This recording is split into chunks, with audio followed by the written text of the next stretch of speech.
Welcome to this explainer. We are jumping right into a totally critical update regarding the UK's national security today. When big news like this breaks, it is incredibly easy to get completely overwhelmed by all the flashy headlines. But actually, scratch that. We're not doing that today. We are going to cut right through the noise, strip away the rumors, and look strictly at the official government briefing. Let's get a crystal clear understanding of exactly what's going on. Here is what we'll be covering: the new threat level, the drivers behind the increase, the nationwide police response, and finally, exactly what you should do. Section 1, the new threat level. What does severe actually mean?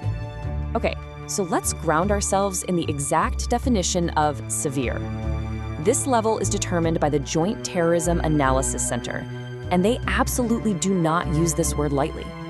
When they officially declare a severe threat level, it translates to a very specific assessment. It literally means that an attack is now considered highly likely to occur within the next 6 months. So we're focusing purely on this carefully calibrated official assessment of the current risk. And this escalation comes straight from the top. The Home Secretary officially moved the dial up from the previous level of substantial to severe. This singular change is basically the catalyst, right? It sets the stage for the whole shebang, everything the authorities and security partners are currently mobilizing to handle all across the country. Section 2, behind the increase. Unpacking the complex drivers of the threat. Looking at this threat matrix, you can really see the sheer complexity of what authorities are tracking right now. It's like a giant puzzle with pieces coming from multiple distinct ideologies. As the official briefing noted, the threat is being driven by a rise in both Islamist terrorism and extreme right-wing terrorism. But, that's not even all of it. Alongside these ideological drivers, security services are also managing physical threats originating from state-linked actors. So it's a multi-layered, incredibly complex security picture that requires constant monitoring from every possible angle. Deepening that context, the briefing highlighted some specific areas of profound concern. Officials pointed out that an unpredictable global situation is having, unfortunately, direct consequences much closer to home. Within this broader rise in casework, the authorities explicitly called out a highly unacceptable, elevated threat targeting Jewish and Israeli individuals and institutions right across the UK. They referenced recent, completely horrific terrorist attacks and targeted incidents, noting the really profound impact and worry this has caused, especially within the Jewish community. This localized impact of geopolitical events is honestly a massive factor in why the overall national threat level just went up. Section 3, the police response, how authorities are reacting nationwide. Now, this tactical approach is absolutely fascinating.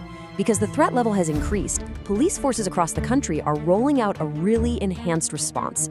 On one hand, you've got visible policing. You're definitely going to notice a surge of officers in certain areas, way more than you're used to seeing.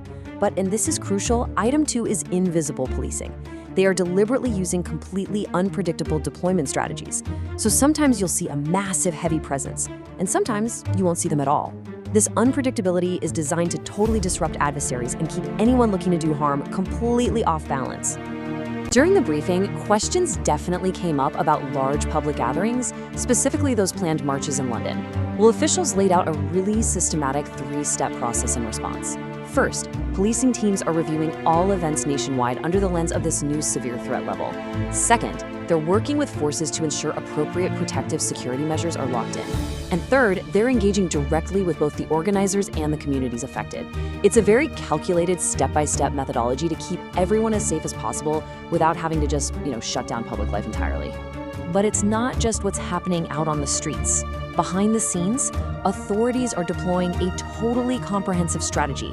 They emphasize they've got their full range of counterterrorism tactical options, and they will deploy them nationally without a single second of hesitation. Security services are actively reviewing all live casework, ongoing investigations, and known subjects of interest.